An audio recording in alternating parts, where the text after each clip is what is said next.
دەگەڵ ئامادە نییە بەڕاستی داوای لێبوردن دەکەم. ئێمە ناتوانین لێرەوە گۆرانی بڵین بە مۆسیقاوە چونکاتی لە لایف ڕاستەوخۆ نابێ، بەڵام وە ئەگەر گەحتەیان بوێ خەڵکی هەولێری خۆشەویست جەنابەت ئەگە گەحتەی بوێ من بەخۆ بە بەشی مۆسیقا لە خزمەت دامە و لە خزمەت جەنابستا. بە قوربانی چاوت بن، ڕێز و احترامان لە بۆ مامۆستا خدر. ماشەڵڵا کەسێکی یعنی کەسێکی ڕسووکە ڕوح گەورە نییە و چاوی مامۆستا خدری ماز دەکەینەوە. هەردەم قوربانت بم مامۆستا ژیان. مامۆستا خدر لە ناو گەنجەکانە زۆر خۆشەویستە، بەس ئەو پرسیارەمان لۆ هاتێ دەرێت دڵی زۆر کەسی لە خۆی شکاند. دڵشکانەکە بەهۆی چەوە بوو؟ دەتوانی باسی ناوەڕۆکی دڵشکانەکە بکەیت؟ دەڵێن لە ئەساب لە کەناڵی ڕووداویان 24 ئەلێرۆ سڵاو ڕێزمان دەڵێن لە کەناڵی 24 نازانم قسەیەکت کرد بوو خەڵک ئەم نامە ئەو پرسیارە لە بۆ ناردینە. بەڵێ مامۆستا ژیان ئەگەر ئینجازە بە براگچکەی خۆت بدەی من وەڵامەدەمەوە بە قوربان سپاست دەکەم دەمەوێت بە کورتی وەڵامدەمەوە. من لێرەوە لەو بەرنامە جوانەوە ڕای دەژێنم بە خەڵکی چوارپارچەی کوردستان و ڕێز و ئیحتیرامیشم هەیە بۆ هەموو کەناڵە بەڕێزەکان و کەناڵی کەی 24ش ئەگەر بانگێژی منی کردووە منی مقابلە کردووم و چاوی کارمەندەکانی مازەکەم ڕێز و احتیرامم هەیە بۆ کارمەندەکانی و کەناڵی ڕووداویش کە منی بانگێش کردوم و مقابلەی کردووم ڕێز و احتیرامم هەیە بۆ کارمەندەکانی، ڕێز و احتیرامم هەیە بۆ پەیامنێرەکانی. بەڕاستی من گرەیم لە کەناڵەکان نییە مامۆستا گیان، بەڵام خۆی خەڵک بۆ خۆی گرەی لە کەناڵەکان هەیە. خەڵکیش بە شێوازێک و بە بیرکردنەوەیەکی تر بیری کردوتەوە. من کە چووم بۆ هەموو کەناڵەکان چووم، فەرقم بە هیچ کەناڵێک نەکردووەوە، فەرقیشیان پێ ناکەم و ئێستاش ئامادەمە بۆ هەموو کەناڵەکان خۆم ئامادە بکەم کە مقابلەم بکەن ئەمن لە خزمەتیاندا. خۆ هونەرمەند خەدر بێگەڵاسی مڵکی گشتیە، بەڕاستی هونەرمەند خەدر بێگەڵاسی بەشێکە لە هەموو بەشەکانی کوردستان، بەشێکە لە هەموو بەشەکانی نیشتیمان بۆ هەموو کەسێک هەیە ئاماد بانجی هونەرمەند خەدر بێگەڵاسی بکەوە بۆ هەموو کەسێکیش هەیە هونەرمەند خەدر بێگەڵاسی مقابلە بکە. وەجا ئەوجار ئەمن دووپاتی دەکەمەوە لەو بەرنامە جوانەی مامۆستا گیان. من بەڕاستی مڵکی گشتیمە و خۆم بە خاوان مڵکی گشتی دەزانم بەرامبەر بە هەموو کەسێک، فەرقی بە هیچ کەناڵێک ناکەم، فەرقی بە هیچ کەسێکیش ناکەم. احترام و ڕێز خۆشەویستیمان ڕووکردنەوەک لە بۆ ئەو کەسانش کە دەڵێ مامۆستا خدر ئەوەی کوتووە ئەوە ڕووکردنەوەی مامۆستا خدر هەواداری خۆی زۆر زۆر خۆش دەوێت. ناخۆی مامۆستا خدر کە مقابلە کراوە لە کەناڵی کوردستان 24 چی گوتووە؟ تەنها لەسەرەوەی قسە کردووە لەسەر تۆڕی کۆمەڵایەتی فەیسبووکی قسە کردووە و سێتەکەشی ئەوە بووە کە تۆڕی کۆمەڵایەتی فەیسبووک بۆ شێوەیەکی جوان بەکاربێ و ئەمنیش وەنەڵێم هەموو کۆمەلگاوە دەڵێ ئێخۆ نەخوا نەخواستا ئێمە نابێ تۆڕی کۆمەڵایەتی بە ئاراستێکی خراپ دابەڕێکەین. مامۆستا ژیان برای خۆشەویستیمان شای مستەوەڕان کاکەڵمەتمەند شیشات دەخەت ئەلێرەوە چای ماز دەکەین. کاکەم منیش لێرەوە چای مازەکەم کاکە هەڵمەتمەندک هەر برای خۆمە، برای شیرنمە، قوربانی بم چای مازەکەم. کاکەڵمەند دەڵێ سڵاو لە مامۆستا. کوڕە سڵاو لە هەموو حاشیرەتی کاکەڵمەند، سڵاو لە هەموو تافەگەری کاکەڵمەند. من چاویان مازەکەم بە قوربانیان. هەموو لایەک بەخێر بێن. ئیشەڵڵا ئێستا کە پرسیارە نەتەواوی کۆمنت ئێرە موتان دەخینەوە، کەسیشمان عادز نەبی، کۆمنتەکان ماشەڵڵا زۆرە.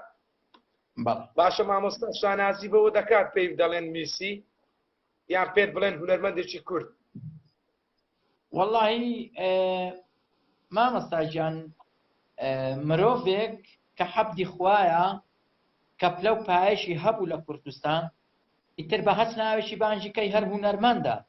جا هونەرمەندی میندی بێ، هونەرمەندی ڕەسەناتی کوردی بێ، هەر ڕەسەناتی کوردیە خۆی، بەڵام هەرێکە بە زمانی خۆتەوە ئەگە بانگت کا ئەوە ئاسایە و بیر و ئازادە. بەڵام من ناسراوم بە هونەرمەند خەدر بێگەڵاسی. هونەرمەند خەدر بێگەڵاسی کەواتە هونەرمەندی کورد، هونەرمەندی نیشتیمان، هونەرمەندی کوردستان. بەڵێ ڕێز و احترامان لە بۆ مامۆستا خدر.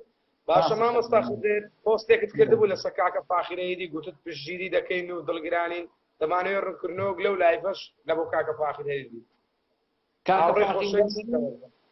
کاکە فاخیر هەریری لە بستێک مناڵیمدا ئەمن ناسیومە ئەمن بۆ خۆم بستێک مناڵ بووم کە کاکە فاخیر هەریریم ناسیوە زۆر کەسێکی بەخیرەتە زۆر کەسێکی بەڕێزە زۆر کەسێکە ڕێزی خەڵک دەگری چاکەی کاکە فاخیر هەریریم بیر ناچێتەوە کە ئەو یادیم کردووە پشگیری لە من کردووە منیش ئامادەمە حتا سەر ێسقان کاکە فاخیر هەریریم خۆش دەوێت پشگیری لێ دەکەم.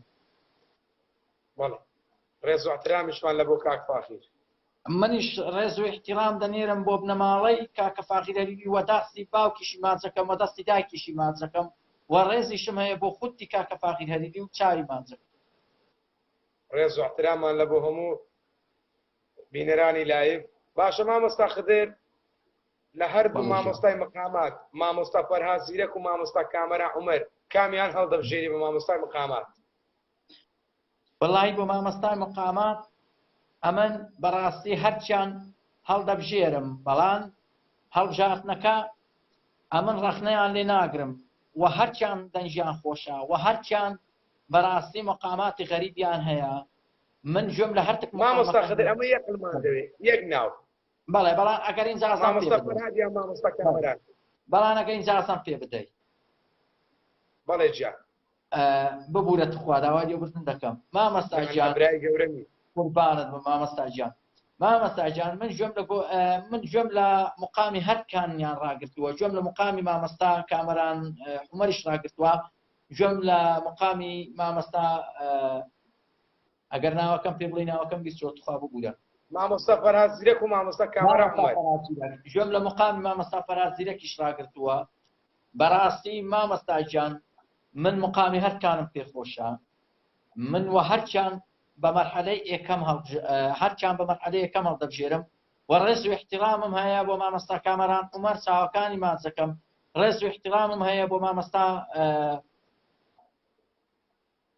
مامۆستای بەرز و بەڕێز تواناوەکەم نیشمەیە کاکە فەرهاد زیرەک مامۆستا فەرهاد زیرەک من چاوەکانی ماچەکەم هەرچیان سەڵتیان خۆشە و سەرکەوتوو بن هیوادارم لەخوای گەورە سەرکەوتوو بن ئینشاءڵڵا مامۆستا کامەران عومەر مامۆستا فەرهاد زیرەک بەڕاستی مقامەکانیان خۆشن سەر سوورهێنەرن بەڕاستی سەرنج ڕاکێشن من بۆ خۆم دەڵێم خۆزگە بە خۆزگەی خودا منیش وەکووان سەڵتم خۆش باە گۆرانێکی عاشقانم وەکووان هەبایە یاخود مقامێکی غەریبم وەکووان هەبایە.